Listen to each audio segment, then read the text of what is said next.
guys, a day or so ago, I decided I would, use my two gold rings I found, which happen to be two pretty chunky gold rings. One a 10K class ring. One is actually a composite of gold and platinum. So the 10K gold ring is probably the only one I could just flat up call a gold ring. So, and I ran it just to show some things on the Tehan, show the similarities between the gold ring. In this case, both, but only because the platinum and gold roughly matched the 10K did I use it. And they were both showing up basically around zinc range. So that was my point there. Now this is something else I found interesting. Now I'm going to take these two gold rings and I'm going to run a quick test here. And this is very unusual. I've got a pretty good love for the CZ3D. To me, it's a very good detector. Nothing is better for coins or old coins. I've had very good fortune with it in areas that I thought were detected out. It even followed the Expedeus and did extraordinarily well. So I've got a lot of faith in it and I really enjoy it. But this is something I found when I was doing it. Now watch this. There are two settings for the CZ3D, two major modes. There's plenty of settings. The mode is enhanced and salt. Now the enhanced and the salt is of course if you're going to be doing beach, wet sand, etc. That would be that.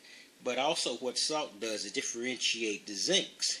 If you don't use salt and enhanced, zincs can fall in that final quadrant where the dollar sign is, if you can see it in the thing, but it's that last quadrant.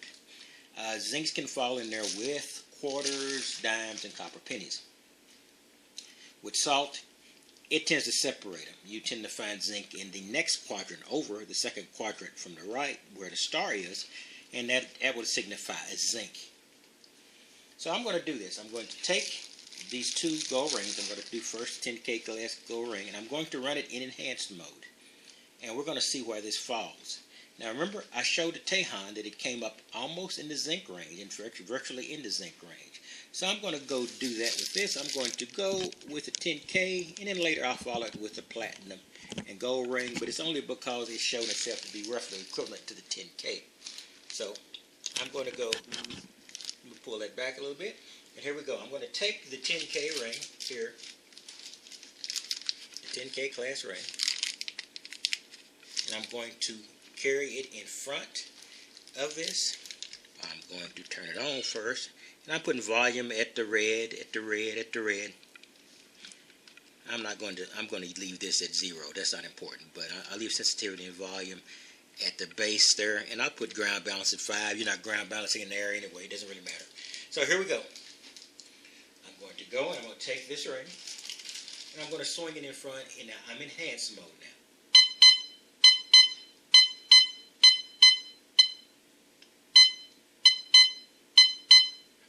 I believe you're seeing that come up as about a zinc. That's the same thing you got with the Tehan. But let me make a change here.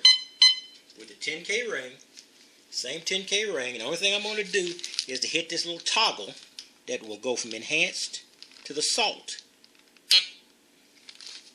Alright? Now here we go again. I'm going to take the same 10K ring, the exact same ring, and I'm going to run it in front again.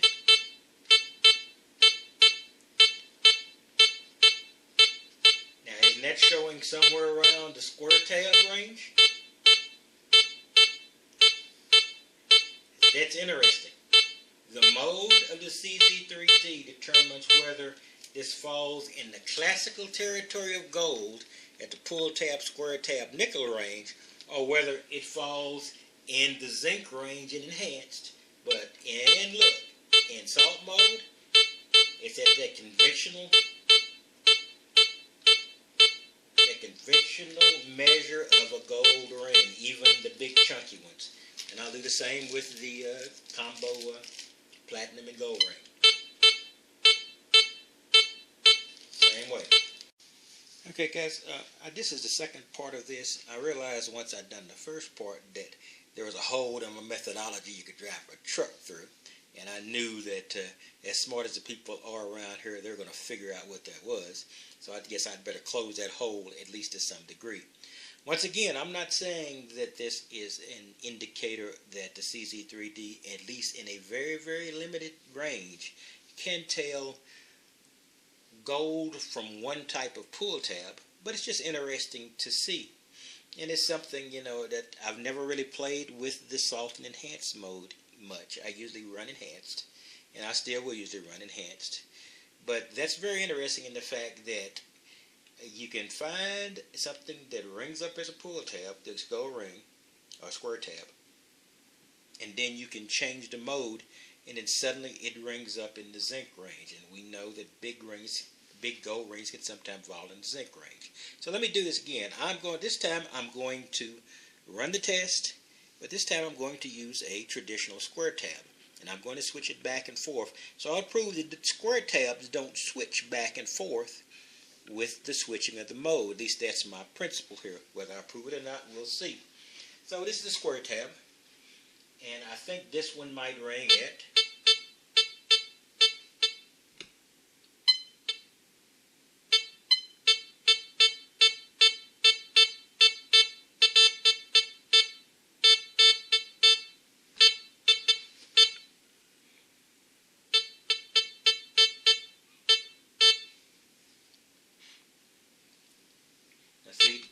See, this particular square tab is actually coming up near the pull tab range. See, and that's the gotcha with this. That's the reason I'm saying this is not something you can depend on to differentiate a square tab and pull tab, because this square tab rings up about the same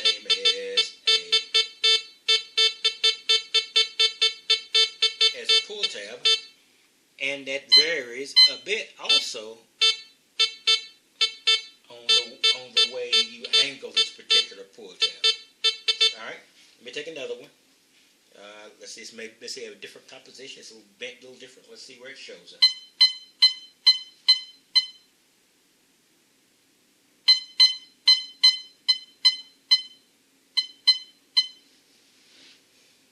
See, in that case, it's showing up around the nickel.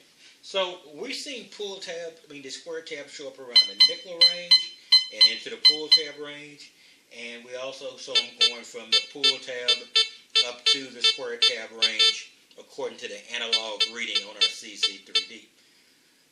But now let me change this over to let you know that all things in this range don't change when I go from enhanced to salt to enhanced. So I'm going to the salt mode here. I've changed the toggle. Here I go.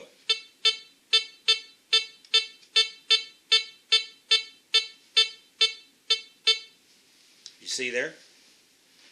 It's coming up, the same one I did before. It's coming up as a pull tab. And this square tab, so the square tab,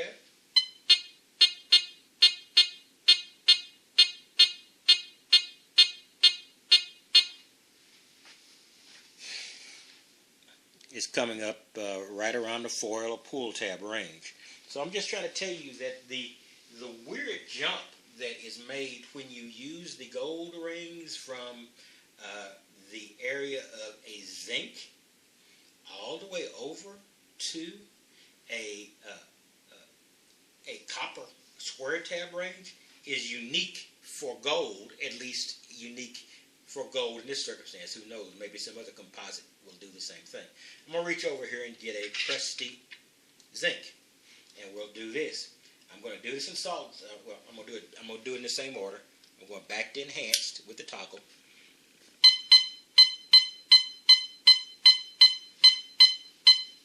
Crusty zinc is showing up as in the final setup was showing that the zinc will show up as a high conductivity, which would be the same range as the quarter, dime, and copper penny in enhanced mode. Now I'm going to turn it over to salt mode. Now, if this holds true, this should drop down to the nickel or the square tab as well if zinc is affected the same way gold is. Here we go.